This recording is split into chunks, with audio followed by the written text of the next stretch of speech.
अस्सलाम वालेकुम दोस्तों, अपनी नेक्स्ट वीडियो के साथ आपको वेलकम करता हूं अपने इस चैनल में। उम्मीद है सब खैरियत से होंगे। तो चलते हैं आज की अपनी अहम न्यूज और इन्फॉर्मेशन की जानब। सबसे पहले तो दोस्तों बात करेंगे स्पेन वर्क परमिट पर एक नई खुशखबरी है। नई आसानी के साथ हुकूमत ने कुछ नई अनाउंसमेंट की है, इसको कवर करूंगा। उसके बाद स्पेन नेशनल पुलिस की तरफ से एक बड़ी कार्रवाई की गई है। 124 लोगों को गिरफ्तार किया गया है जो कि इंटरलिंक है इमिग्रेंट्स की एक बड़ी एक्टिविटी से, इसको कवर करूंगा। उसके बाद स्पेन माशी मुस्तकबिल के बारे में एक नई इंटरनेशनल रिपोर्ट जारी की गई है जिसका काफी ज्यादा इफेक्ट पड़ेगा स्पेन पे, इसको कवर करूंगा। और आखिर में बात करेंगे स्पेन वीजा और डीएनए रिपोर्ट पे कुछ नई अपडेट्स हैं जो आप लोगों के साथ शेयर करूंगा। क्योंकि जो डीएनए का इस वक्त सबसे बड़ा मसला बना हुआ है कि इतनी ज्यादा देर क्यों लग रही है, उसमें कुछ अहम अपडेट्स हैं जो आप लोगों के साथ शेयर करूंगा और कुछ अहम टॉपिक्स पे बात करेंगे वीडियो के आखिर में। तो दोस्तों वीडियो की डिटेल्स की तरफ जाने से पहले आपको बताता चलूं कि कौन कौन से लिंक आपको नीचे डिस्क्रिप्शन में मिल जाएंगे जिनको क्लिक करके आप खुद भी रीड कर सकेंगे। एक तो स्पेन वर्क परमिट से रिलेटेड जो खुशखबरी है, link number 1, Spain national police की जो बड़ी कार्रवाई है, लिंक नंबर 2, और स्पेन माशी मुस्तकबिल के बारे में जो एक नई रिपोर्ट जारी की गई है, इसका लिंक नंबर 3 आप लोगों के साथ नीचे ये तीनों लिंक्स बिल तरतीब इसी तरह से जैसे न्यूज हैं मिल जाएंगे डिस्क्रिप्शन में, उनको क्लिक करके आप खुद भी रीड कर सकते हैं। तो दोस्तों शुरू करते हैं। सबसे पहले तो स्पेन वर्क परमिट के बारे में एक नई आसानी के साथ एक नई खुशखबरी जो अनाउंस की गई है वो क्या है। असल में वर्क परमिट आपको पता है कि स्पेन का ये 2-3 कैटेगरीज में है। इसमें सबसे ज्यादा जो अच्छी रेशियो जा रही है वर्क परमिट की वो हाई स्किल्ड लोगों की जा रही है। यानी कि मैंने 1-2 मरतबा आप लोगों के साथ बड़ी डिटेल के साथ नॉर्म्ड वीजा स्कीमों की बात की है। उसके बाद गोल्डन वीजा स्कीम तो स्पेन ने अप्रैल में बंद कर दी है, लेकिन एक ब्लू कार्ड जो यूरोपीय यूनियन की एक स्कीम है हाई क्वालिफाइड लोगों के लिए, वो अभी भी जारी है और हर मुल्क शेंजन स्टेट जो है उसका पाबंद है वो जारी करने का। इसके साथ साथ जो वर्क परमिट इंडिविजुअली हर कंट्री जारी करती है वो भी ये कर रहे हैं, लेकिन जो कि हाई स्किल्ड लोग हैं उनकी काफी ज्यादा डिमांड जो है इन कंट्रीज में बढ़ती जा रही है। खासतौर पे एआई आने के बाद आर्टिफिशियल इंटेलिजेंस, इससे रिलेटेड जितने क्वालिफाइड लोग हैं उनकी काफी ज्यादा यहाँ पे डिमांड डे बाई डे बढ़ती जा रही है। तो उसी सिलसिले में वर्क परमिट या इससे रिलेटेड और ऐसे वर्क परमिट जिसकी यहाँ पे जो है वो आसानी के साथ ऐसे लोग नहीं मिलते, वो भी काफी बड़ी तादाद में लोग बाहर से ये मंगवाते हैं। तो उनके लिए एक नई खुशखबरी है, एक नई अनाउंसमेंट की गई है हुकूमत की तरफ से। असल में हुकूमत ने पहले, आपको पता है कि शेंजन वीजा जो होता है वो 3 महीने का होता है। वो सिर्फ एक मुल्क इंडिविजुअली नहीं है कि स्पेन ने 3 महीने का दिया या फ्रांस ने दिया या जर्मनी ने दिया या इटली ने दिया, बल्कि वो शेंजन वीजा ही 3 महीने का होता है। उसमें सिंगल एंट्री हो सकता है, उसमें मल्टीपल एंट्री हो सकता है, लेकिन 3 महीने का ही होता है। अब स्पेन ने स्पेशली अनाउंस किया है कि अगर कोई वर्क परमिट के लिए यहाँ पे स्पेन में आता है और यहाँ पे सर्च करना चाहता है, अपनी जॉब से रिलेटेड अपनी कंपनी को, अपने एम्प्लॉयर को ढूंढना चाहता है, तो उसके लिए इन्होंने एक बड़ी अनाउंसमेंट की है। वो अनाउंसमेंट ये है कि वो 1 साल तक का वीजा जो है वो ले सकता है। फॉर एग्जाम्पल वहां से आप शेंजन वीजा 3 महीने का लेके स्पेन आते हैं, यहाँ पे आप जॉब तलाश कर रहे हैं, 3 महीने के अंदर आपको नहीं मिली, या आपसे रिलेटेड जो है वो जिस तरह आप सेटिस्फाई होना चाहते हैं उस तरह की कंपनी या एम्प्लॉयर नहीं मिला, तो ऐसी सिचुएशन में आप उस वीजा को एक्सटेंड करवा सकेंगे। किसी भी पुलिस या नेशनल कमिश्नरिया जाएंगे और वहां पे अपनी वीजा की कैटेगरी, क्योंकि आपकी जॉब की होगी सर्च की, तो आपके वीजे को मजीद एक्सटेंड किया जा सकता है। मजीद 3 महीने या 6 महीने या इस तरह आप टोटल 1 साल तक जो है अब स्पेन में आके जॉब सर्च कर सकते हैं। अगर इसकी आपको मजीद डिटेल और सही तौर पे जानने के लिए मालूमात चाहिए तो नीचे जो मैं लिंक लेके आया हूँ ये इंग्लिश में लिंक है, इंग्लिश लैंग्वेज में लिंक है, वहां पे आप क्लिक करेंगे तो तमाम डिटेल आपको मिल जाएगी।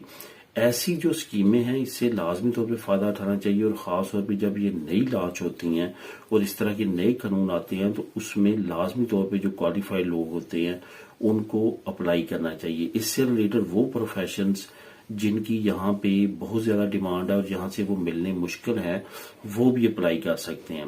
इनमें मैं एक हिंट आपको दे देता हूँ कि यहाँ पे जो इंडियन पाकिस्तानी रेस्टोरेंट वगैरह हैं, वहाँ पे जो शेफ वगैरह चाहिए होते हैं, जो कुक इनको चाहिए होते हैं प्रोफेशनल, वो यहाँ से नहीं मिलते, तो वो वहां से होम कंट्री से ही लोग मंगवाते हैं और उनके वीजे बड़े आसानी के साथ लगते हैं।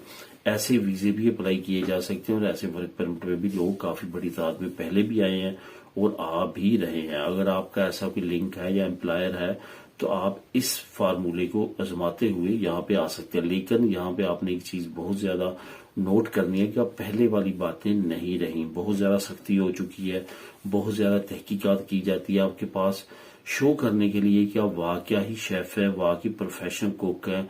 आपके पास लाजमी तौर पे कोई ना कोई प्रूफ होना चाहिए, अदरवाइज आपको रिजेक्ट किया जा सकता है, आपका वीजा रिजेक्ट हो सकता है। यहां से तो बड़ी आसानी के साथ वर्क परमिट निकल आते हैं। मसला एम्बेसी बनाती है, एम्बेसी जब तक वीजा नहीं देती तो आप फ्लाई नहीं कर सकते। अब दोस्तों बात करते हैं स्पेन नेशनल पुलिस की, जिसने एक बड़ी कार्रवाई की है और 124 लोगों को गिरफ्तार किया है। जैसे कि आप जानते हैं, आपको अक्सर खैरिया से भी काम पड़ता है, सीता नहीं निकलता, पुलिसिया नेशनल से काम पड़ता है, सीता नहीं निकलता, और किसी दफ्तर से अक्सर खैरिया से रिलेटेड आपको कोई काम पड़ता है, सीता ही नहीं निकलता। आखिरकार मजबूर होके आप क्या करते हैं, इवन यहां तक है कि रजिस्ट्रो सिविल के लिए लोगों ने 200 यूरो 150 यूरो जो है वो अदा किया सिर्फ और सिर्फ सीते का। बाकी इसके बाद जो आपका काम होना है नहीं होना वो बात की बात है।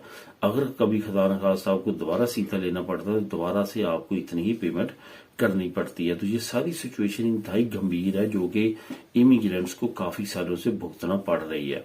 मसला यहाँ पे क्या है कि ऑनलाइन जो भी फ्रॉड होते हैं, जो ऑनलाइन एक्टिविटीज होती हैं, वो काफी ज्यादा आज के दिन में कॉम्प्लिकेटेड होती जा रही हैं। इवन हुकूमत भी अगर चाहती है, पुलिस भी चाहती है, तो वो उस तरह से एक्टिविटी नहीं कर पाती।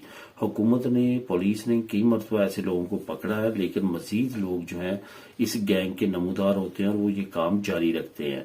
अभी इतनी बड़ी कार्रवाई की गई है कि स्पेन के बड़े बड़े शहरों में और खास तौर पर मालागा को टारगेट किया गया है। 124 लोगों को गिरफ्तार किया है जो कि सीता बेच रहे थे। इन लोगों को अब गिरफ्तार करके इनके खिलाफ कार्रवाई होगी। ये एक बड़ी कार्रवाई है जिसमें 124 लोग जो कि आज तक इस तरह की एक्टिविटीज के लिए लोगों को इतनी बड़ी तादाद में नहीं गिरफ्तार किया गया।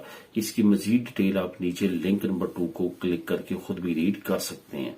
अब दोस्तों बात करते हैं स्पेन माशी मुस्तकबिल के बारे में। एक बड़ी जामी रिपोर्ट शाया की गई है।